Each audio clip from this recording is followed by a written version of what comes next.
திருப்பரங்குன்றம் தீபத்தூணில் கார்த்திகை தீபம் ஏற்ற உத்தரவிட்டதற்கு எதிரான மேல்முறையீடு மனு மீதான உத்தரவை நீதிபதிகள் வாசித்து வந்த நிலையில் தற்போது தமிழக அரசின் மனு தள்ளுபடி செய்யப்பட்டிருக்கிறது. ராஜேஷ், இது தொடர்பான விவரங்களை வழங்கலாம். நிச்சயமாக தமிழ்நாட்டில் மிகவும் உற்று கவனிக்கக்கூடிய ஒரு முக்கிய வழக்காக தற்போது இந்த வழக்கு மாறி இருக்கின்றது. காரணம், இந்த வழக்கு என்பது ஒரு இந்து முஸ்லிம் சம்பந்தப்பட்ட ஒரு விஷயம் என்பதனாலே ஒரு சென்சிட்டிவ் வழக்கு என்று பார்க்கப்படுகின்றது. அதன் காரணமாகத்தான் மிக நுட்பமாக இந்த வழக்கினுடைய அந்த விசாரணைகள் காலையிலிருந்து நடைபெற்று வந்தது. தற்போது இந்த திருப்பரங்குன்றத்தினுடைய அந்த வழக்கு விசாரணை நிறைவு பெற்று நீதிபதிகள் தீர்ப்பை வாசித்திருக்கிறார்கள்.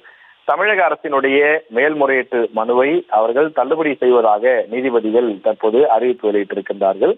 காலையில 3 தரப்பிலும் வாதங்கள் வைக்கப்பட்டது. அந்த வாதங்களை கேட்டு இறுதியாக தற்போது இந்த தீர்ப்பு தெரிவிக்கப்பட்டிருக்கின்றது. தமிழக அரசு இனி அடுத்த கட்டமாக என்ன செய்ய போகிறது என்பதை நாம் பொறுத்திருந்து பார்க்க வேண்டும்.